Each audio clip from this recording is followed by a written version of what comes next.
Imagine te réveiller chaque jour avec un esprit plus léger, sans cette avalanche de pensées négatives qui épuisent ton énergie et volent ta paix. Imagine pouvoir affronter n'importe quelle situation sans que ton propre esprit ne te sabote, sans rester coincé dans un cycle de doute, de peur et d'insécurité. Cela semble impossible, non? Mais ce ne l'est pas. La plupart des gens croient que les pensées négatives sont inévitables, qu'elles font partie de qui elles sont et qu'il n'y a rien à faire pour les changer. Mais voici la vérité. Ce n'est pas ce qui t'arrive qui te coule, mais la façon dont tu l'interprètes. Et si tu apprends à gérer cette interprétation, tu peux te libérer du poids que tu portes à l'intérieur. Aujourd'hui, nous allons parler de la manière d'éliminer les pensées négatives grâce au stoïcisme, une philosophie qui s'est révélée être l'un des outils les plus puissants pour dominer l'esprit. Et non, cela ne signifie pas ignorer ce qui est mauvais ou faire comme si tout allait bien. Il s'agit plutôt d'entraîner ton esprit à voir la réalité telle qu'elle est, sans le filtre de la peur et du souci constant. Si tu as l'impression que ton esprit est ton pire ennemi, si tu veux reprendre le contrôle de ce que tu penses et de ce que tu ressens, reste avec moi jusqu'à la fin, car après avoir compris cela, tu ne verras plus jamais tes pensées de la même façon. Mais avant de commencer, j'aimerais que tu fasses quelque chose. Écris dans les commentaires. Aujourd'hui, je fais un pas de plus vers la meilleure version de moi-même. Fais-le avec intention, car lorsque tu l'écris, ton subconscient absorbe le message et se programme pour que tes actions d'aujourd'hui soient alignées sur cette amélioration continue. Ce petit pas est plus important qu'il n'y paraît et peut t'aider à avancer dans la direction de la personne que tu souhaites devenir. Commençons. Numéro 1. Accepter les pensées au lieu de lutter contre elles. Accepter les pensées au lieu de lutter contre elles est l'un des principes les plus puissants du stoïcisme. Il ne s'agit pas de les ignorer ni de les réprimer, mais de les observer avec sérénité, sans s'identifier à elles ni se laisser emporter par leur courant. L'esprit humain est un flux constant d'idées, parfois perturbantes, parfois réconfortantes, mais passagères. Imaginez que nous n'aurons que des pensées positives ou que nous pouvons éliminer complètement les pensées négatives est un combat perdu d'avance. La clé n'est pas de les éradiquer, mais d'apprendre à vivre avec elles sans qu'elles nous dominent. Les stoïciens enseignaient que notre perception des événements détermine notre réponse émotionnelle. Épictète disait que ce n'est pas ce qui arrive qui nous affecte, mais la façon dont nous l'interprétons. Si une pensée négative surgit dans notre esprit et que nous résistons de toutes nos forces, nous ne faisons que lui donner davantage de pouvoir. C'est comme essayer d'apaiser l'eau d'un lac en la frappant à la main. Nous ne créons qu'encore plus de turbulences. En revanche, si nous l'acceptons, si nous la laissons exister sans l'alimenter de peur ou de rejet, elle finira par perdre son impact et passera comme un nuage dans le ciel. La psychologie moderne est parvenue à des conclusions semblables à celles des stoïciens. La thérapie d'acceptation et d'engagement se base sur l'idée que tenter de contrôler nos pensées négatives ne fait que renforcer leur persistance. Des études ont montré qu'accepter la présence de ces pensées sans lutter contre elles réduit l'anxiété et la dépression. C'est une approche qui invite à l'observation sans jugement, l'acceptation au lieu de la résistance. Quand on cesse de se battre contre notre esprit, celui-ci retrouve son propre équilibre. Cela signifie que lorsqu'une pensée négative apparaît, au lieu de paniquer ou de tenter de la chasser, nous devons simplement la reconnaître. Ah, voilà cette pensée. Nous n'avons pas besoin de la qualifier de bonne ou de mauvaise, ni de tenter de la modifier. Cela ne signifie pas non plus que nous devons nous résigner ou nous y soumettre, mais seulement l'accepter comme un visiteur qui vient et repart. L'important n'est pas la pensée elle-même, mais ce que nous en faisons. Par exemple, si notre esprit suggère que nous ne sommes pas assez bons pour atteindre un objectif, l'approche stoïcienne nous amène à la considérer comme une simple pensée, et non comme une vérité absolue. Nous pouvons remarquer sa présence sans nous laisser capturer par elle.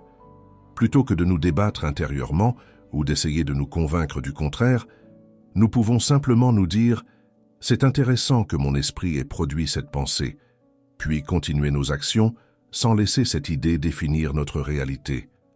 Les pensées négatives perdent leur pouvoir lorsque nous cessons de nous y identifier.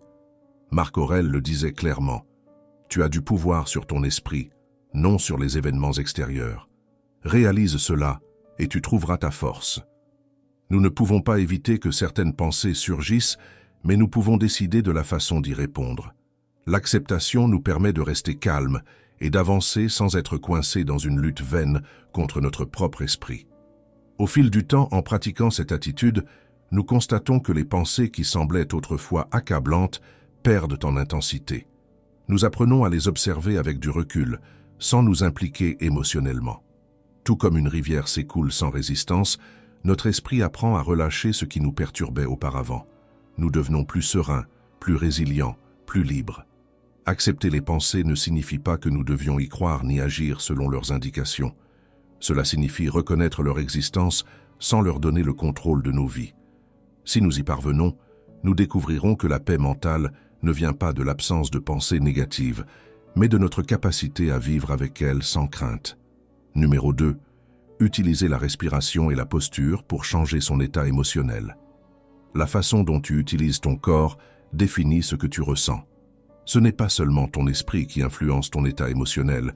Ton corps a un impact énorme sur la manière dont tu expérimentes le monde. Les stoïciens le savaient. Ils observèrent la posture, la respiration et la façon d'aborder chaque situation d'abord avec le corps, puis avec l'esprit.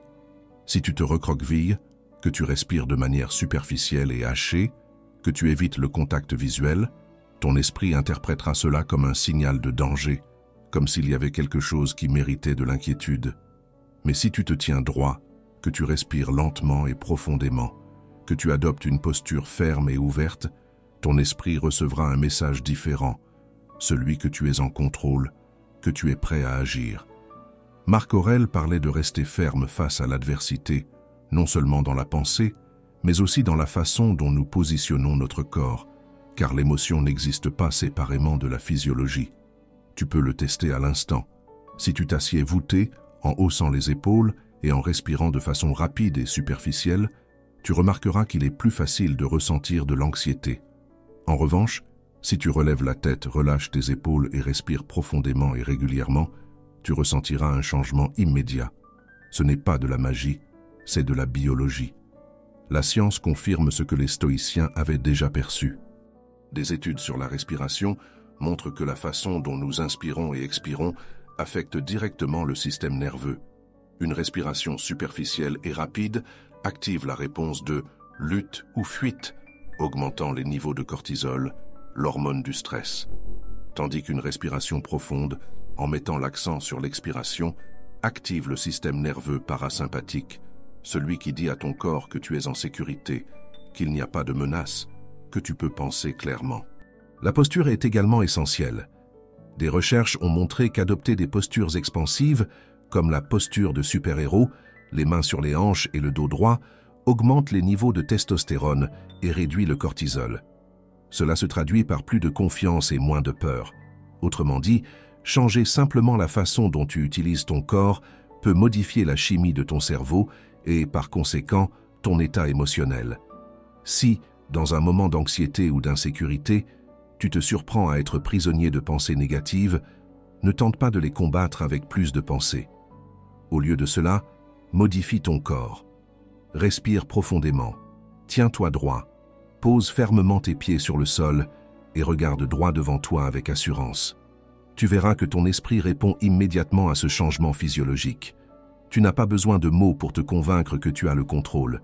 Ton corps le dit déjà à ton cerveau.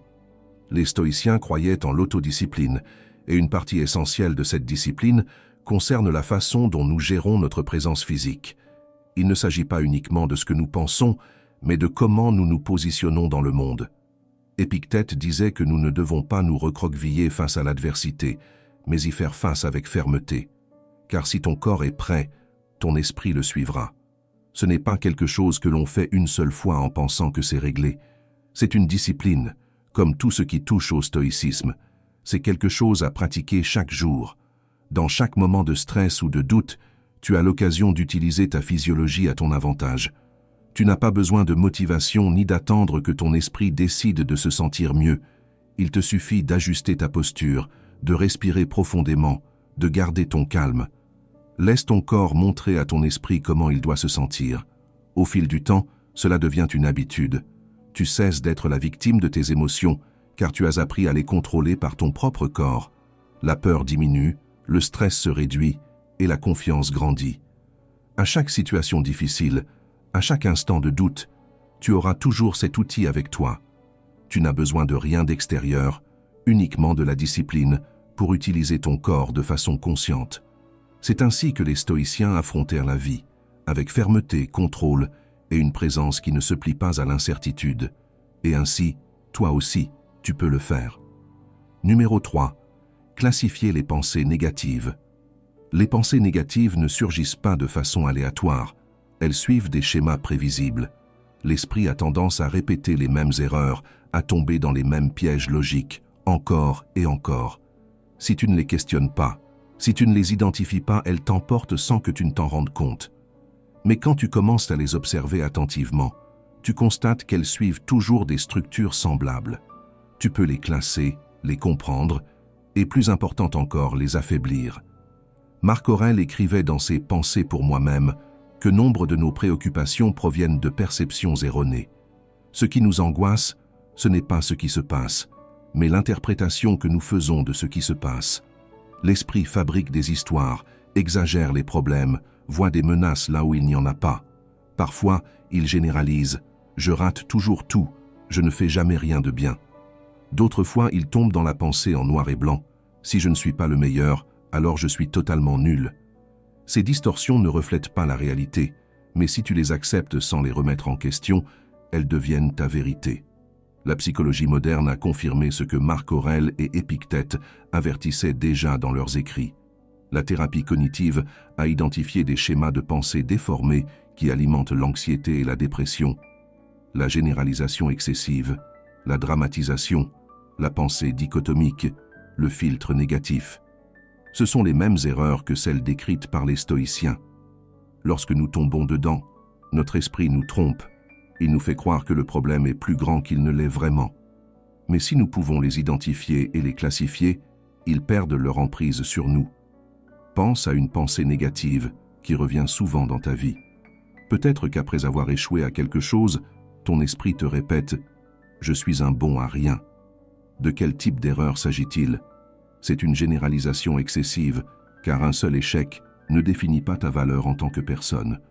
Ou peut-être te dis-tu « Si je ne fais pas ça parfaitement, alors ça ne vaut rien ». C'est de la pensée en noir et blanc, une déformation qui t'empêche de voir les nuances de la réalité. Quand tu classes une pensée négative, tu la sépares de toi-même. Elle cesse d'être une vérité absolue et devient simplement une erreur logique. Au lieu de t'enfoncer dedans, tu peux l'observer avec distance. Ah, voici encore la généralisation. Tu peux te dire cela et en la voyant telle qu'elle est, elle perd de sa force. Tu n'as pas besoin de te battre avec la pensée ou d'essayer de l'éliminer, simplement de la reconnaître et de la nommer. Les stoïciens nous rappellent que ce qui nous trouble, ce ne sont pas les choses elles-mêmes, mais l'opinion que nous en avons. Si tu apprends à remettre en question ces opinions, à repérer quand ton esprit tombe dans un schéma répétitif, tu commences à reprendre le contrôle. Cela ne veut pas dire que tu ne penseras plus jamais négativement, mais qu'ils ne t'affecteront plus de la même manière. C'est un exercice que tu peux pratiquer chaque jour. Lorsqu'une pensée négative apparaît, ne l'accepte pas immédiatement. Demande-toi, dans quelle catégorie se range-t-elle ? Est-ce une exagération, une pensée absolue, une conclusion hâtive ? Plus tu pratiques cette classification, plus vite tu détecteras ces erreurs et moins elles auront d'impact sur tes émotions. Avec le temps, tu remarqueras un changement. Les pensées qui autrefois t'emprisonnaient dans l'inquiétude passent désormais sans te toucher. Tu apprends à les voir pour ce qu'elles sont vraiment, des constructions mentales, pas des vérités absolues. Et au lieu de réagir impulsivement, tu réponds avec calme et clarté. C'est là tout le pouvoir de l'observation stoïcienne. Il ne s'agit pas d'éviter les pensées négatives ni de lutter contre elles, mais de comprendre leur nature et de les voir avec objectivité. Car lorsque tu les comprends, elles perdent leur emprise sur toi, et c'est à ce moment que tu trouves la véritable liberté. Numéro 4. Écrire et extérioriser les pensées négatives. Écrire les pensées négatives est un outil puissant. Ce qui n'est pas nommé nous contrôle. Ce qui est exprimé perd de sa force. Quand l'anxiété ou la tristesse te submerge, mets-les en mots. Écris-les sans filtre, sans censure, sans te préoccuper de grammaire ou de cohérence. Laisse-les couler de ton esprit jusqu'au papier, comme si tu vidais un verre rempli d'eau trouble. Peu importe si les pensées sont sombres, irrationnelles ou exagérées. L'important est de les sortir de ta tête et de les rendre visibles.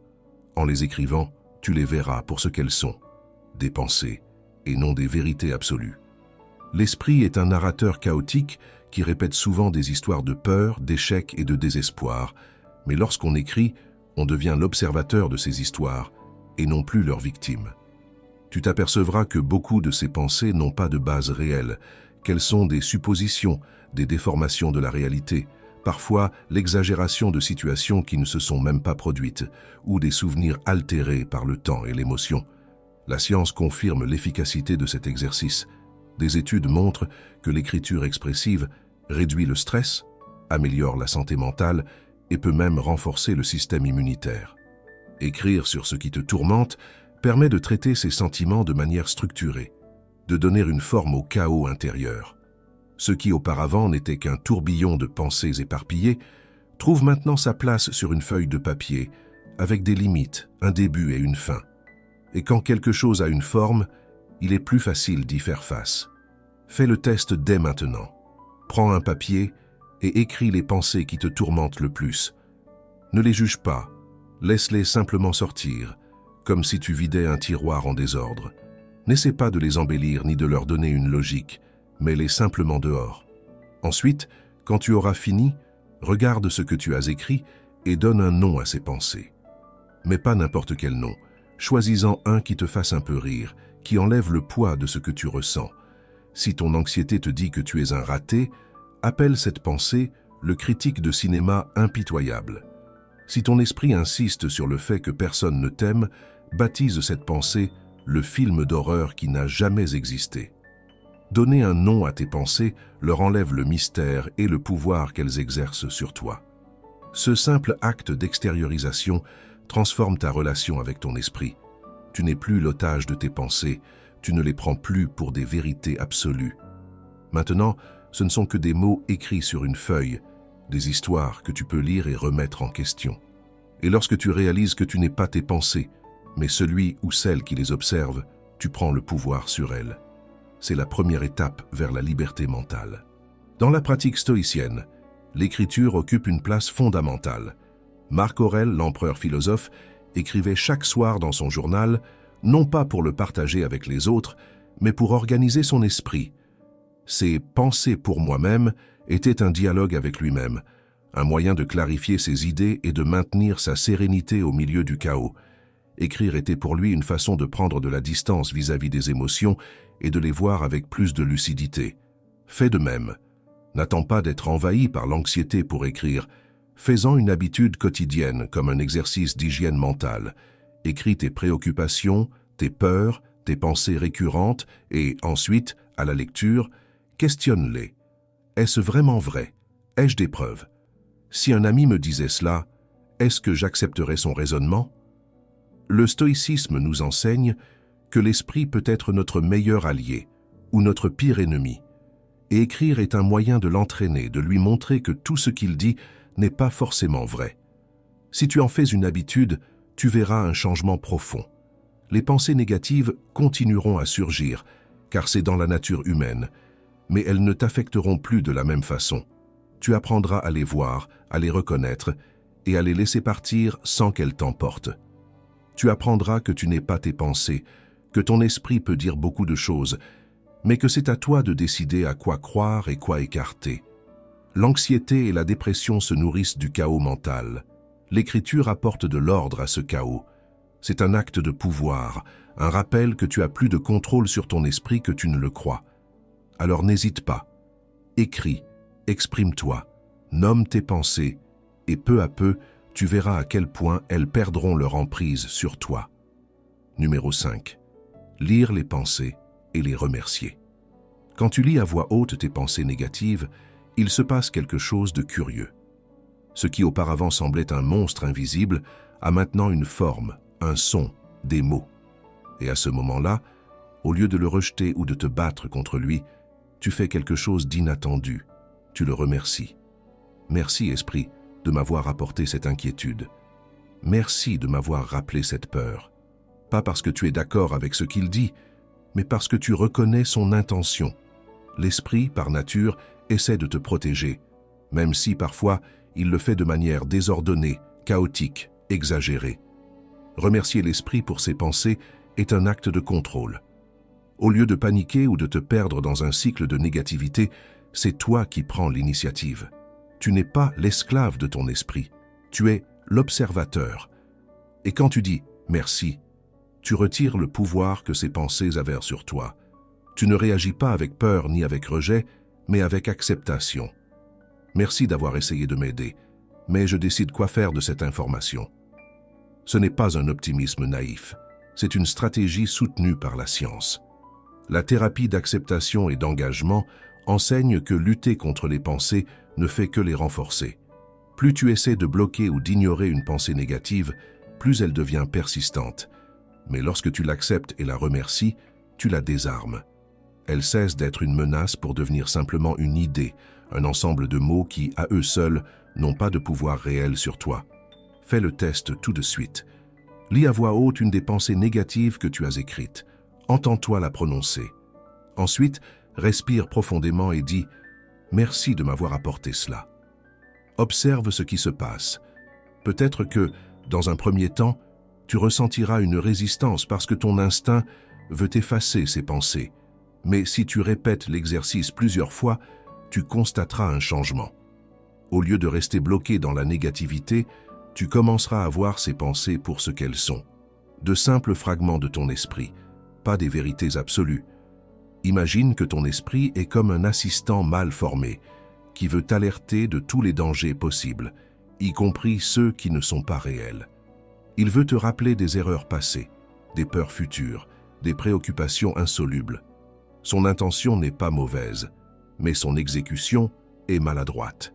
Et si, à chaque fois que cet assistant t'apporte une pensée, tu cries ou tu la rejettes, il continuera d'insister.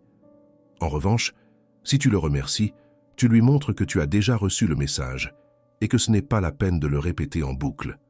C'est toi qui décides comment agir. Les stoïciens comprenaient bien cette dynamique. Épictète disait que ce ne sont pas les événements en eux-mêmes qui nous perturbent, mais l'opinion que nous en avons. Les pensées négatives ne nous blessent pas par leur simple existence. C'est la façon dont nous réagissons à elles qui nous fait du mal. Quand nous les voyons comme une menace, elles nous contrôlent. Mais quand nous les considérons comme de simples messages de l'esprit, nous pouvons choisir de les ignorer ou d'y répondre calmement. Cet exercice de gratitude t'aide également à développer l'équanimité. Au lieu de voir les pensées négatives comme des ennemis, tu les vois comme des messagères. Au lieu de lutter contre elles, tu les reçois et tu passes à autre chose. Et peu à peu, avec la pratique, tu remarques que ces pensées ne t'affectent plus comme avant. Elles continuent d'apparaître, car c'est ainsi que l'esprit fonctionne, mais leur impact s'affaiblit. Elles ne te paralysent plus, ne te consument plus. Alors, la prochaine fois que ton esprit t'apporte une pensée négative, arrête-toi un instant, lis-la à voix haute, écoute-la sans juger, puis dis simplement « Merci, merci de m'en avoir informé » et reprends ta journée. Parce que tu n'es pas tes pensées, tu es celui qui les observe, celui qui décide de ce qu'il va en faire. Et dans cette prise de conscience, tu trouves la véritable liberté. Numéro 6. La neuroplasticité permet de reprogrammer ton cerveau. Ton cerveau n'est pas figé dans le marbre. Tu n'es pas l'esclave de tes pensées ni de tes émotions. La neuroplasticité change tout. Elle signifie que ton cerveau s'adapte, évolue, apprend. Peu importe le temps que tu as passé à être piégé dans des schémas d'anxiété, de colère ou de négativité, peu importe si tu as réagi pendant des années avec peur ou désespoir, tu peux l'entraîner. Tu peux changer ta façon de penser, de sentir et de répondre au monde. Imagine que ton esprit est comme un chemin à travers une forêt. Si tu as toujours emprunté le même sentier, il est bien tracé. C'est le chemin de la réaction impulsive, de la peur, de l'inquiétude constante. Mais la neuroplasticité te permet d'ouvrir de nouveaux sentiers. Si tu décides de marcher par un autre itinéraire, au début ce sera difficile, le chemin n'est pas clair, pas bien marqué. Mais si tu continues à l'emprunter jour après jour, il se renforcera. Et, avec le temps, l'ancien chemin commencera à disparaître. C'est ainsi que fonctionne ton cerveau. La science le prouve. Des études de neuroimagerie montrent que la pensée positive active le cortex préfrontal, la région du cerveau responsable de la prise de décision et de la régulation émotionnelle, tout en réduisant l'activité de l'amygdale, région liée à la peur et à la réactivité émotionnelle. Autrement dit, en entraînant ton esprit, tu renforces les zones qui t'aident à garder ton calme et tu affaiblis celles qui génèrent l'anxiété et le stress. Les stoïciens savaient cela bien avant que la science ne l'explique.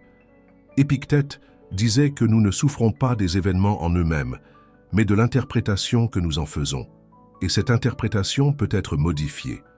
Tu n'es pas condamné à réagir toujours de la même façon. Tu peux reprogrammer ta réaction, choisir la façon dont tu traites ce qui t'arrive. Tu ne contrôles pas le monde extérieur, mais tu peux entraîner ton esprit pour qu'il ne soit plus un ennemi, mais un allié. Il existe des techniques concrètes pour y parvenir. La méditation et la pleine conscience sont des exercices pratiques pour renforcer l'autocontrôle et réduire la réactivité émotionnelle. Ce n'est pas quelque chose de mystique ou de compliqué. Il s'agit d'entraîner ton cerveau à observer les pensées sans te laisser emporter par elles. Quand tu médites, tu entraînes le muscle de la concentration. Tu apprends à remarquer quand ton esprit veut t'emmener vers l'inquiétude, mais au lieu de le suivre, tu l'observes simplement et tu le laisses partir.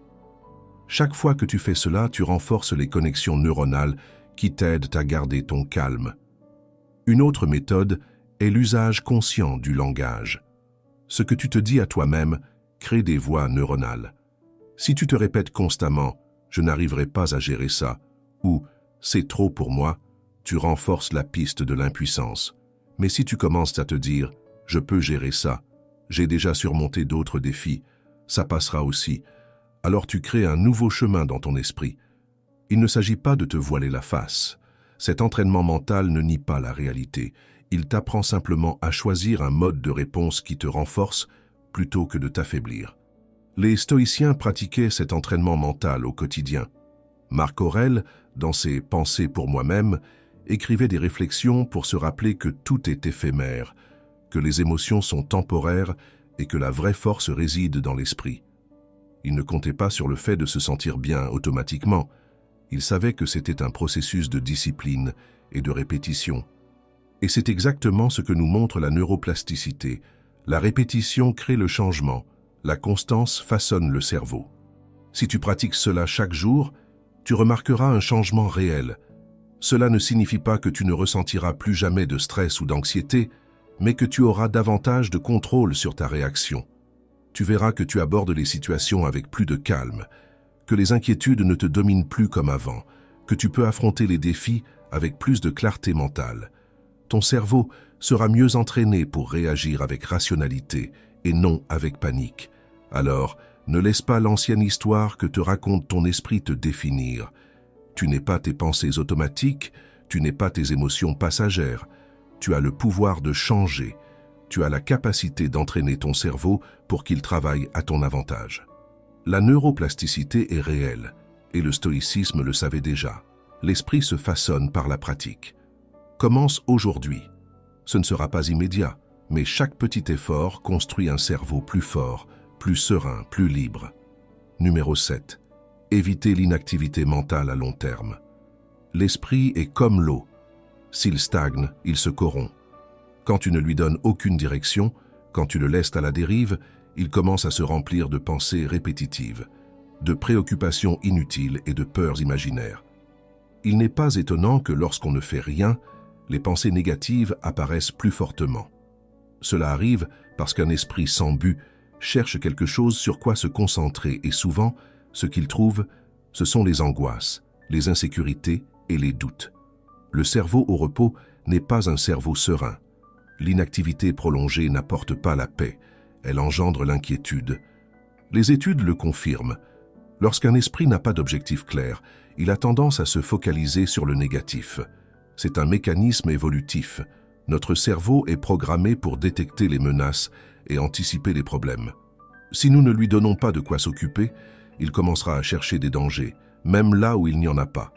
C'est pourquoi la rumination mentale est si courante quand nous ne faisons rien. Les pensées tournent en rond sans aboutir à une conclusion et ne font que puiser dans notre énergie et notre morale. Les stoïciens l'avaient déjà compris depuis longtemps. Ils ne croyaient pas à l'oisiveté de l'esprit. Pour eux, le temps était une ressource précieuse qui devait être utilisée à bon escient. Il ne s'agissait pas d'être occupé pour être occupé, mais de maintenir l'esprit focalisé sur quelque chose d'utile. Marc Aurèle écrivait ses réflexions quotidiennement, non seulement comme un exercice philosophique, mais aussi pour diriger sa pensée. Sénèque mettait en garde contre les dangers de l'oisiveté mentale, du fait de se laisser emporter par des pensées incontrôlées. Garder l'esprit actif ne signifie pas le remplir de divertissements vains. Il ne s'agit pas de consommer du contenu superficiel ou de rester constamment occupé. Il s'agit plutôt de nourrir l'esprit, de le mettre au défi, de l'entraîner à se concentrer sur ce qui est réellement important. Apprendre quelque chose de nouveau est une façon de le faire. Lire, écrire, résoudre des problèmes, développer des compétences. Tout cela maintient le cerveau en mouvement, renforce sa résistance au stress et réduit l'anxiété. La méditation active est aussi un outil puissant. Tu n'as pas besoin de t'asseoir en silence, les yeux fermés, si cela ne te convient pas. Tu peux méditer en marchant, en faisant de l'exercice, en réalisant tes tâches quotidiennes. L'important est d'être présent, de former ton esprit à ne pas se perdre dans des pensées inutiles. Chaque fois que tu remarques que ton esprit vagabonde et que tu le ramènes au moment présent, tu renforces ta capacité de concentration, tu reprends le contrôle de ton esprit au lieu de le laisser te contrôler. Résoudre des défis, des jeux de logique, apprendre une langue ou un instrument de musique sont également des façons de garder l'esprit actif et en constant développement. En plus de te rendre plus habile, cela réduit la tendance de l'esprit à tomber dans la rumination. La science le confirme, quand le cerveau est engagé dans une tâche stimulante mais réalisable, il libère de la dopamine, ce qui améliore l'humeur et la motivation. À l'inverse, quand l'esprit reste inactif trop longtemps, l'activité augmente dans les zones associées à l'inquiétude et à l'anxiété. Le stoïcisme ne prône pas l'hyperactivité ni le travail sans repos, mais il défend l'utilisation consciente du temps.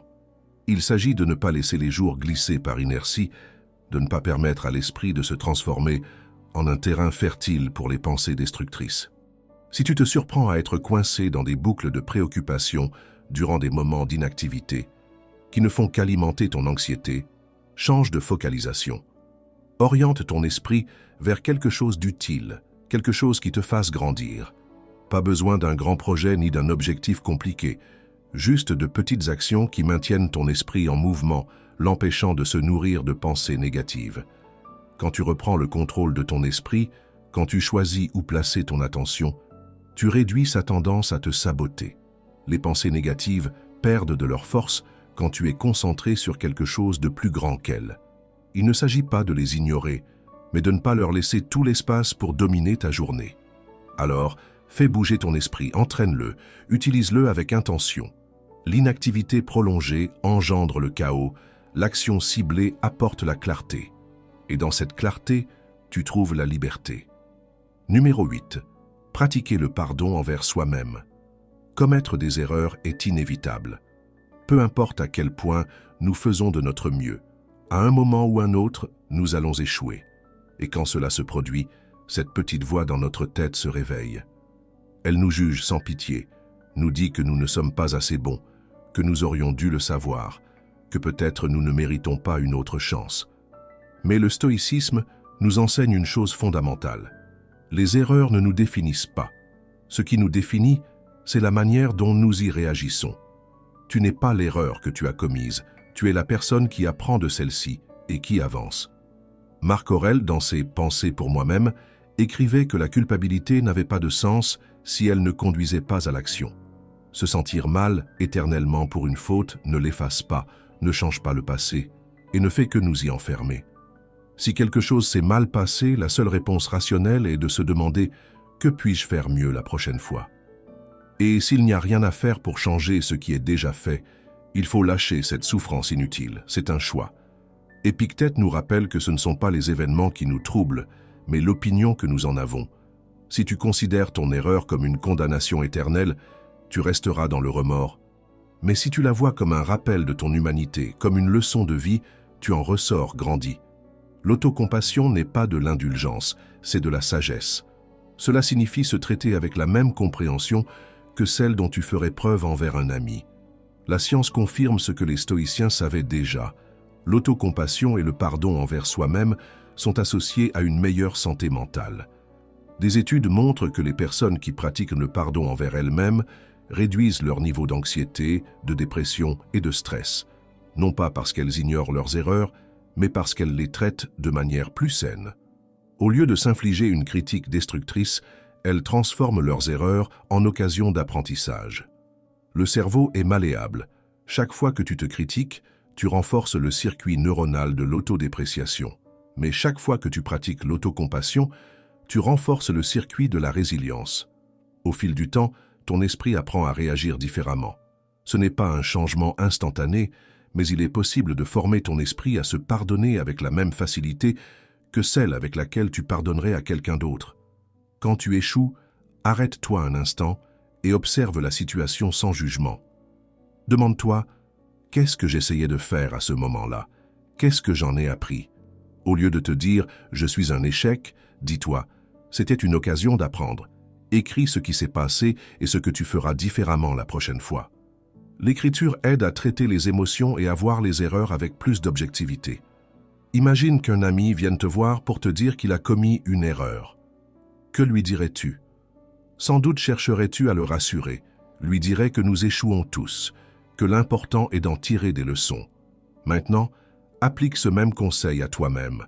Traite-toi avec la même patience et la même compréhension. Se critiquer sans cesse ne te rend pas meilleur. Cela te maintient simplement dans un état de souffrance inutile. Lorsque tu pratiques le pardon envers toi-même, tu te libères du poids du passé.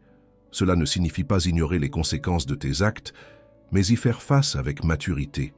Au lieu de rester bloqué sur ce qui s'est passé, tu crées un espace pour ce qui peut arriver. Tu réduis la rumination, tu diminues le stress et tu permets à ton esprit de se concentrer sur le présent. Chaque jour est une opportunité de faire mieux. Tu n'es pas ton erreur, tu n'es pas tes pensées négatives, tu es la personne qui peut apprendre, grandir et continuer avec plus de sagesse. Alors lâche ce poids, pardonne-toi et avance. Numéro 9. Crée un environnement positif qui soutienne ton changement mental. Ton esprit est comme un jardin. Ce que tu y plantes pousse. Si tu t'entoures de négativité, de plaintes et de distractions inutiles, c'est cela qui dominera ta vie. Mais si tu choisis de t'entourer d'idées, de personnes et d'environnements qui t'inspirent, ton esprit s'épanouira. Tes pensées seront plus claires, plus solides, plus positives. Les stoïciens le comprenaient très bien. Épictète disait que nous devions être prudents quant aux fréquentations que nous choisissons, car les influences extérieures affectent notre façon de penser et d'agir. Si tu passes ton temps avec des gens qui se plaignent constamment, qui voient le monde comme un endroit hostile et sans espoir, il est inévitable que cette énergie t'imprègne. Mais si tu t'entoures de personnes qui aspirent à s'améliorer, qui ont une perspective équilibrée, qui affrontent les défis avec calme et rationalité, ta façon de penser s'orientera elle aussi dans cette direction. Marc Aurèle mettait en garde quant à l'importance de ce que nous laissons entrer dans notre esprit. Il disait que nos âmes se teignent de la couleur de nos pensées. Cela signifie que tout ce que nous consommons, les conversations auxquelles nous participons, les nouvelles que nous lisons, les livres que nous choisissons, la musique et le divertissement que nous apprécions, modèlent notre perception du monde, en mieux ou en pire. La psychologie sociale moderne le confirme. Nous sommes profondément influencés par les personnes avec qui nous passons le plus de temps. Si tes amis et ta famille ont un état d'esprit pessimiste et renforcent des idées négatives, ton cerveau adoptera peu à peu ces schémas de pensée. Mais si tu t'entoures de personnes à la vision plus équilibrée et constructive, ta mentalité s'adaptera dans ce sens. Des études en neurosciences montrent que le contenu que nous consommons affecte la chimie de notre cerveau. Une exposition constante à des informations alarmantes, à des réseaux sociaux remplis de conflits ou à des divertissements vides peut augmenter les niveaux de cortisol, l'hormone du stress.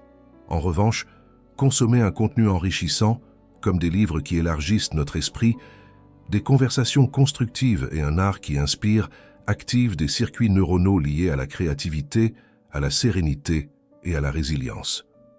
Si tu veux améliorer ton état mental, commence par organiser ton environnement. Observe les personnes avec qui tu interagis le plus. T'inspirent-elles ou te vident-elles de ton énergie? Cela ne signifie pas couper les liens de façon radicale, mais établir des limites. Décide du temps et de l'énergie que tu es prêt à investir dans des relations qui ne te font pas grandir. Parallèlement, recherche activement des personnes qui reflètent la mentalité que tu souhaites développer. Il en va de même pour l'information que tu consommes. Demande-toi, ce contenu me rend-il plus lucide et plus motivé ou me remplit-il simplement de bruit mental? Il ne s'agit pas de fuir la réalité, ni de vivre dans une bulle d'optimisme naïf, mais d'être conscient de l'influence du contenu sur ton état émotionnel. Fais des changements. Au lieu de commencer ta journée avec des nouvelles alarmantes, lis quelque chose qui t'inspire. Au lieu de laisser la négativité dominer tes conversations, oriente le dialogue vers des sujets plus constructifs. Si tu passes du temps sur les réseaux sociaux, suis des comptes qui offrent du savoir et de la perspective, plutôt que des contenus superficiels ou conflictuels. L'environnement que tu construis n'influence pas seulement ton esprit, mais aussi tes émotions. Quand tu réduis ton exposition à des stimuli qui génèrent de l'anxiété et que tu augmentes ton contact avec ce qui promeut la tranquillité et l'apprentissage, ton bien-être émotionnel s'améliore. Tu remarqueras moins de pensées négatives et plus de clarté mentale. Si tu veux changer ta vie, commence par modifier ce que tu laisses entrer dans ton esprit. Entoure-toi de personnes qui t'élèvent, consomme du contenu qui te fortifie. Crée un espace où la paix et le développement personnel peuvent s'épanouir. Parce que ton environnement ne reflète pas seulement qui tu es, mais aussi qui tu peux devenir. Numéro 10. Comprendre l'origine des pensées négatives. Ton esprit n'est pas le reflet fidèle de la réalité. C'est un filtre. Tout ce que tu penses, ressens et expérimentes passe d'abord par la lentille de ton interprétation. Quand quelque chose se produit, tu ne réagis pas à l'événement en lui-même, mais à l'histoire que ton esprit crée autour de cet événement. Cette histoire peut être exacte ou déformée par des croyances, des peurs et des expériences passées. C'est de là que naissent les pensées négatives. Elles ne représentent pas la réalité, mais la façon dont nous la percevons. Épictète l'avait dit il y a des siècles. Ce n'est pas ce qui arrive qui nous affecte, mais la façon dont nous l'interprétons. Un même événement peut générer des réponses totalement différentes chez différentes personnes. Un licenciement, par exemple, peut être vu comme une tragédie, une injustice ou une opportunité de croissance. Ce n'est pas l'événement lui-même qui cause la souffrance, mais l'interprétation que nous en faisons. Et si nous apprenons à changer cette interprétation, nous changeons notre expérience. La psychologie moderne confirme ce que les stoïciens savaient déjà. La thérapie cognitivo-comportementale, l'une des plus efficaces pour traiter l'anxiété et la dépression, repose sur l'idée que nos pensées influencent directement nos émotions. Si tu interprètes toujours les situations de la pire manière, ton esprit restera enfermé dans un cycle de négativité. Mais si tu apprends à questionner ces pensées et à voir les choses avec plus de clarté, tu peux réduire leur impact. Souvent, les pensées négatives naissent parce que nous faisons des suppositions sans les remettre en cause. Si quelque chose se passe mal, nous pensons que tout est perdu. Si quelqu'un nous critique, nous supposons que nous sommes incompétents. Si nous échouons à quelque chose, nous interprétons cela comme la preuve que nous n'y arriverons jamais. Mais qu'arrive-t-il si nous remettons en question ces pensées? Et si tu t'arrêtais pour te demander, est-ce vraiment un fait ou juste une supposition? Existe-t-il une autre façon de voir la situation? Imagine que tu fais une erreur au travail. Ton esprit peut immédiatement te dire « Je suis un raté, ils vont sûrement me licencier ». Mais si tu appliques la pensée stoïcienne, tu t'arrêtes et tu analyses. Est-ce vraiment un échec ou simplement une erreur ponctuelle? Ai-je déjà fait des erreurs auparavant et ai-je été licencié à chaque fois? En faisant cela, tu constates que ton esprit exagère et la pensée négative perd de sa force. Changer de perspective ne signifie pas ignorer la réalité ou s'auto-illusionner avec un optimisme creux. Cela signifie entraîner ton esprit à voir les choses telles qu'elles sont vraiment, sans les déformations de la peur et de l'insécurité. Les stoïciens pratiquaient un exercice appelé « voir les choses d'en haut ». Imagine que tu observes ta vie de loin, comme un observateur externe. De ce point de vue, les problèmes qui semblent immenses deviennent plus petits. Tu perçois que nombre de tes inquiétudes sont passagères et que tu as plus de contrôle que tu ne le penses.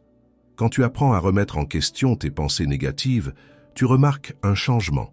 Tu ne réagis plus immédiatement par la peur ou la frustration.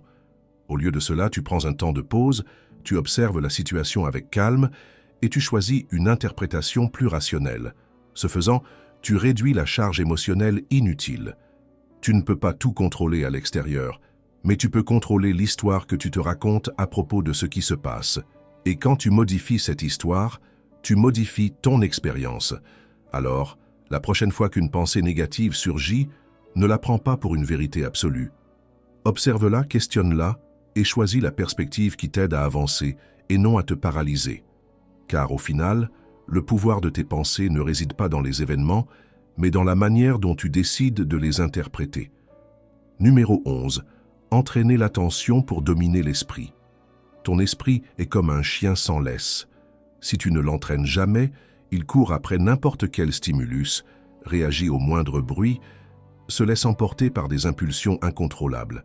Mais si tu apprends à le guider, si tu lui donnes une structure, il devient obéissant, concentré, discipliné. La plupart des gens vivent prisonnières d'un esprit hors de contrôle, passant d'une pensée à une autre, emportés par leurs émotions, sans se rendre compte qu'elles peuvent reprendre la main. Tu n'es pas l'esclave de tes pensées, tu peux entraîner ton attention pour la diriger là où tu le souhaites vraiment. Épictète disait que l'homme libre est celui qui se domine lui-même, et la maîtrise commence par l'attention. Si chaque pensée qui surgit te contrôle, alors tu es prisonnier de ton propre esprit.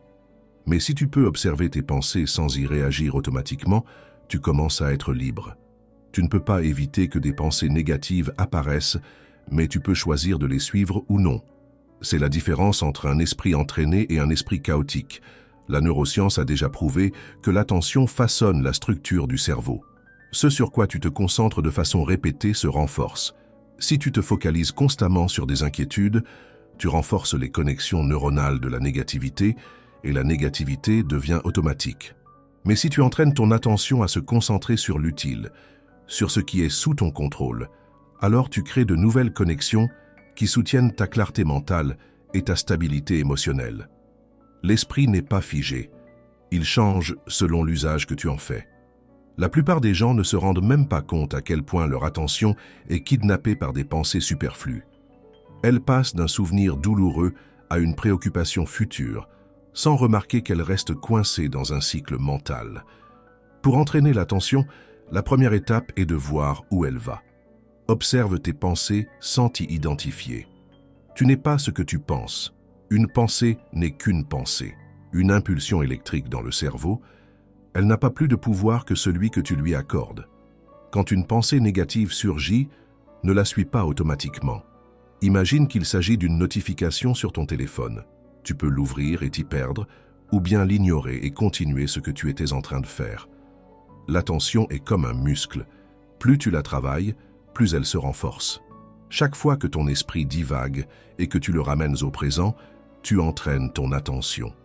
Au début, c'est difficile, mais avec le temps, cela devient naturel. Une technique efficace pour cela est de concentrer ton attention sur la respiration. Quand tu remarques qu'une pensée négative a pris le contrôle, ramène ton attention sur la sensation de l'air qui entre et sort de ton corps. La respiration est toujours dans le présent. Elle n'appartient ni au passé ni au futur. Chaque fois que tu y reviens, tu offres à ton esprit une pause, une opportunité de sortir du cercle de l'inquiétude. Une autre manière d'entraîner ton attention est de questionner tes pensées automatiques. Si ton esprit te dit « ça va mal tourner », arrête-toi et demande-toi « est-ce un fait ou juste une supposition ?» N'accepte pas chaque pensée comme une vérité absolue. Analyse-la, questionne sa logique, cherche d'autres options.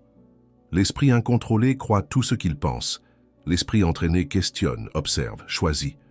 Quand tu entraînes ton attention, tu remarques que les pensées négatives perdent de leur force. Pas parce qu'elles disparaissent, mais parce qu'elles ne t'atteignent plus de la même manière. Tu ne réagis plus avec la même intensité. Tu apprends à leur laisser de l'espace sans qu'elles te dominent. Au fil du temps, ton esprit devient plus calme, plus clair, plus résilient. La véritable liberté ne consiste pas à faire ce que l'on veut, mais à être maître de soi-même. Maîtriser ton attention est la première étape pour maîtriser ton esprit. Et quand tu maîtrises ton esprit, aucune pensée n'a de pouvoir sur toi. J'espère sincèrement que ce message t'a été utile. Je tiens à te féliciter sincèrement d'être resté jusqu'ici et d'avoir regardé la vidéo en entier. Cela signifie que tu veux t'améliorer en tant que personne. Si tu as aimé la vidéo, laisse ton commentaire. Si tu ne sais pas quoi commenter, écris « Gratitude » pour que je sache que tu as regardé jusqu'à la fin. Si tu n'es pas encore abonné à la chaîne, qu'est-ce que tu attends? Abonne-toi dès maintenant et rejoins-nous, les stoïciens, pour en savoir plus sur la philosophie appliquée à nos vies. Je te laisse 2 vidéos pleines de sagesse stoïcienne pour que tu continues à apprendre. À la prochaine.